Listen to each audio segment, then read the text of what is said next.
기독교는 부활이고 생명입니다.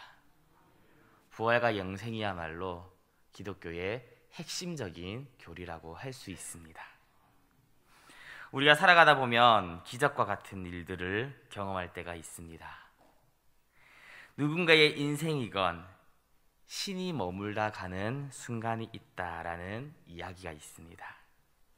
당신이 세상에서 멀어지고 있을 때 누군가 당신 쪽으로 등을 떠밀어 주었다면 그것은 신이 당신에게 머물다 가는 순간이다 라고 표현하는 것을 본 적이 있습니다.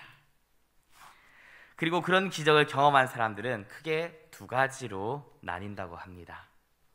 한 가지는 그분이 있다는 것을 깨닫고 자신의 인생에 최선을 다해 살아가는 사람들입니다. 다른 사람들을 도와주고 그분의 뜻에 맞게 살아가는 것입니다. 그분이 있다는 것을 이제 알기 때문에 그분 앞에서 살아야 한다는 것을 깨닫는 것입니다. 다른 하나는 그 자리에 머물러 있는 것입니다. 그리고 다른 어려움이 생겼을 때 왜 도와주지 않냐고, 당신이 있는 걸 아는데 왜 나를 도와주지 않냐 라고 이야기하며 마치 기적을 맡겨놓은 것처럼 살아가는 사람들이 있다라고 이야기를 합니다.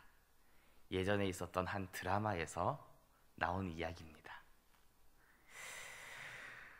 여기에서도 우리에게 참 시사해주는 바가 많은 것 같습니다. 우리는 어려움이 생길 때마다 하나님께 구하고 그분의 도움을 의지하는 것이 맞습니다. 우리는 그렇게 살아야 합니다. 그러나 조금 전에 이야기했던 그 이야기처럼 우리 그리스도인들도 때로는 과거에 받았던 은혜에 멈춰 있는 경우가 많이 있는 것 같습니다. 예전에 있었던 그 기억에 매여 살고 있는지 우리도 스스로 한번 돌아봤으면 좋겠습니다.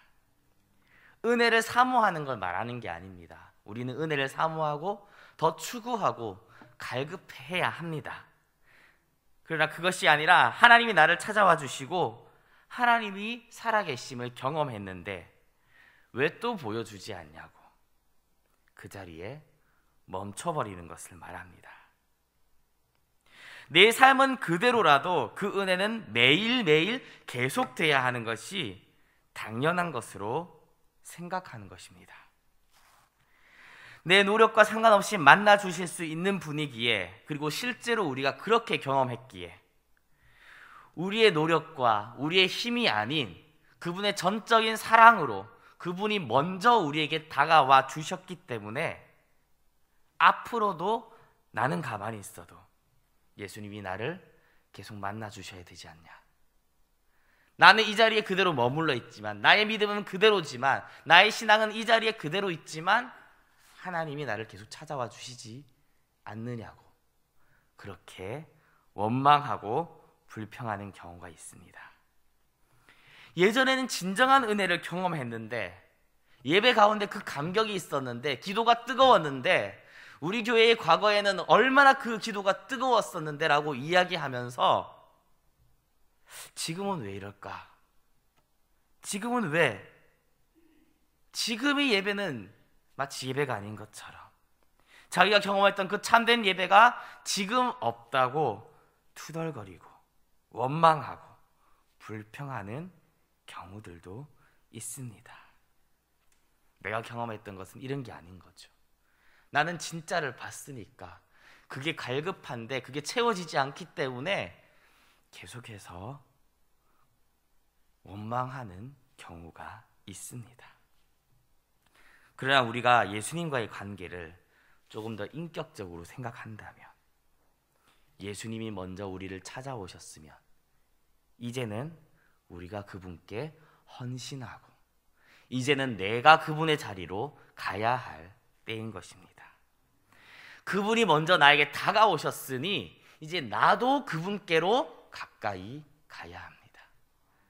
그분이 나를 찾아오셔서 은혜를 주셨으면 이제 내가 그분께로 한 걸음 더 나아가야 하는 때인 것입니다.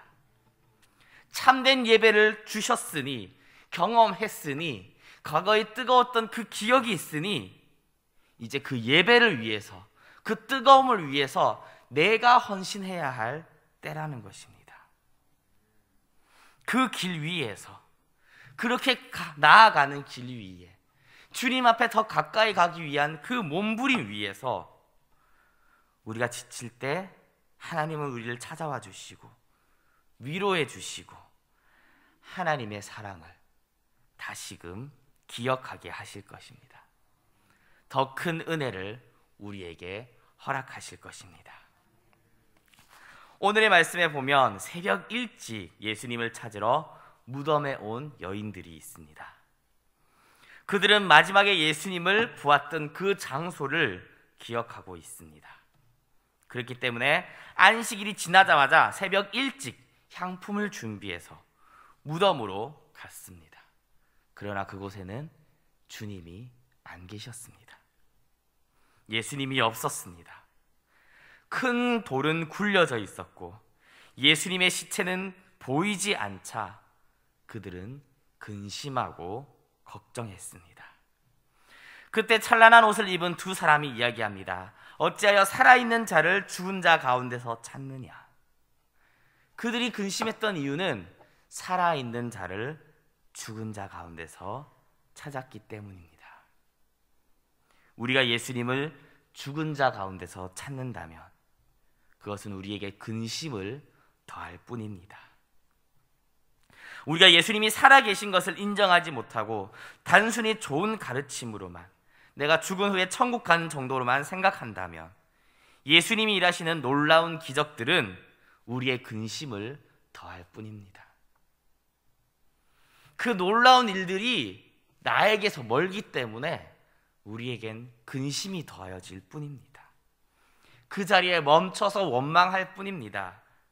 왜 참된 예배가 없습니까? 왜 교회 가운데 예배가 회복되지 못합니까? 그때 뜨거웠던 그 은혜가 어디 갔습니까? 그렇게 실망하고 있을 뿐입니다. 교회에 실망하고 직분자들의 실망하고, 그때는 그렇게 뜨거웠는데 요즘 변했다, 이러한 마음만 있을 뿐입니다. 예수님은 살아나셨습니다. 그리고 지금도 살아서 여전히 역사하고 있습니다. 하나님은 어떤 우주의 법칙이 아닙니다. 살아계신 인격입니다. 그분이 우리를 찾아오셨으면 이제 우리가 그분을 찾으러 가야 합니다. 우리가 헌신을 해야 합니다. 이 세상에 법칙이 있어서 그 법칙대로 흘러가는 게 아니라 한결같게 늘 똑같이 일하시는 하나님의 손길이 있는 것입니다. 예수님은 다시 살아나셨습니다. 다시 살아나셨다는 것은 죽으셨다는 것을 의미합니다. 우리의 신앙생활에 예수님이 죽으시는 것 같은 경험을 할 때도 있다는 것입니다. 예수님을 믿고 살아가는데 그분이 침묵하실 때가, 마치 돌아가실 때가 있다는 것을 이야기합니다. 우리가 예수님을 잘 믿어도 고난당할 수 있다는 말입니다. 은혜가 끊길 때가 있다는 이야기입니다. 그럴 때 우리는 말씀을 기억해야 합니다. 그것은 이상한 일이 아닙니다. 하나님이 살아계시다면 어떻게 이럴 수가 있습니까? 이렇게 생각하지 마시기 바랍니다. 성경에는 분명히 이러한 일들이 있을 것이라고, 이러한 일들이 일어날 것이라고 분명하게 기록되어 있습니다. 성경대로 믿으시기 바랍니다. 문제가 없습니다. 아니, 문제는 있죠. 하지만 그것이 문제가 아닙니다. 하나님이 살아계시면 이럴 수 있으니까 성경에 그렇다고 기록되어 있습니다. 성경대로 모든 것은 이루어질 것입니다. 말씀을 기억할 때 그것은 더 이상 우리에게 근심거리가 아닙니다. 죽음 이후에 있을 하나님의 영광을 기다릴 때 바로 그때일 뿐입니다. 죽음 이후에 있을 하나님의 영광을 기대하고 바라고 기다리는 시간입니다. 예수님이 다시 부활하실 것을 증거해 주시는 겁니다. 더욱더 영광스러운 모습으로, 더 큰 은혜로, 은혜 위에 더한 은혜로 우리에게 임할 것을 보여주시는 것입니다. 증거해 주시는 것입니다. 어려움이 클수록, 아픔이 클수록, 실망이 클수록, 그 절망의 시간이 클수록 이제 곧 예수님이 오실 때라는 것을 기억하시기 바랍니다. 우리를 구원해 주십니다. 예수님의 부활을 들은 제자들은 그 이야기를 믿지 못했습니다. 너무나 허탄한 소리로 들렸기 때문입니다. 그러나 베드로는 예수님의 무덤에 가서 그 무덤이 비어 있는 것을 보았습니다. 세마포만 있는 빈 무덤을 본 것입니다.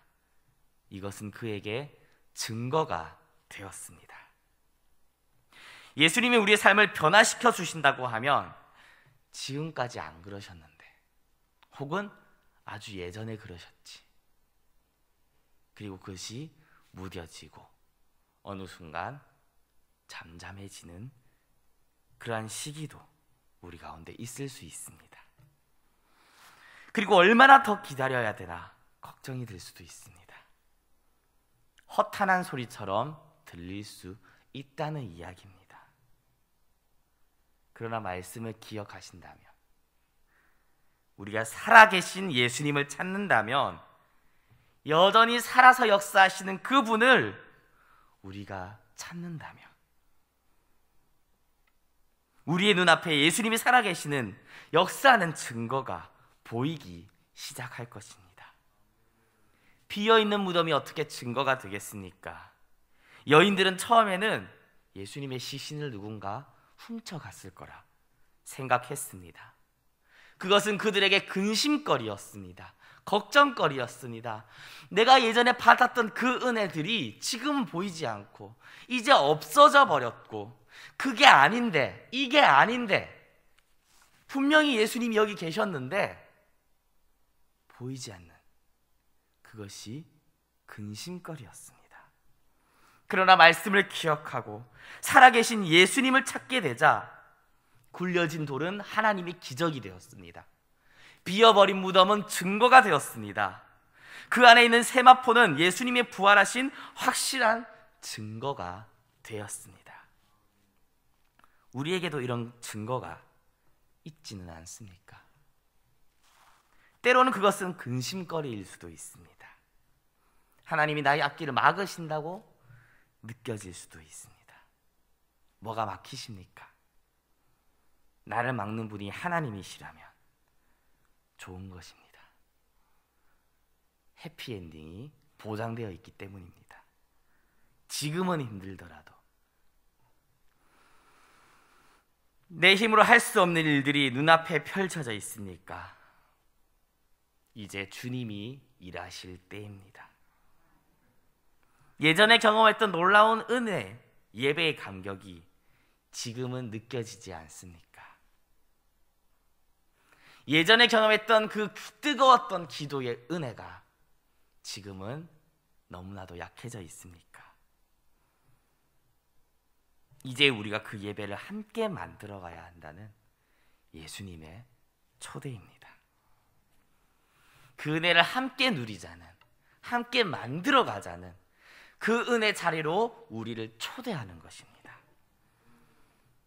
그리고 그때 받을 은혜는 이전의 것과 비교할 수 없습니다. 그 은혜는 예수 그리스도의 부활의 영광이고 은혜 위의 차원이 다른 은혜임을 믿으시기 바랍니다. 예수님은 부활하셨습니다. 지금도 살아 계십니다. 죽어 있던, 돌아가신, 예전에 경험했던 그 예수님이 아니라 지금 여전히 살아 계시고 우리 가운데 역사하시며 수많은 증거들로 우리 앞에 보여주시는 그분을 믿으시기 바랍니다. 살아계신 예수님을 찾으시기 바랍니다. 눈앞에 있던 모든 문제들은 부활의 증거가 될 것입니다. 눈앞에 있는 모든 문제들은 무뎌져 버린 우리의 마음과 식어져 버린 은혜와 식어져 버린 예배까지도 부활의 증거가 될 것입니다. 부활의 은혜를 준비하는 우리가 될 것입니다. 성경에는 이러한 일들이 있을 것이라 기록되어 있습니다. 그리고 부활하신 예수님을 만날 것이라 기록되어 있습니다. 그 말씀대로 지금까지 이루어졌습니다. 이제 앞으로도 이루어질 것입니다. 우리는 그 영광을 볼 것입니다. 십자가에 못 박히신 예수님이 아니라 다시 살아나신 예수님의 영광과 은혜를 경험할 때가 이제 된 것입니다. 그것을 기대하고 살아계신 하나님을 찾으며 주님의 영광을 구하는 저와 여러분 되기를 주의 이름으로 축복합니다.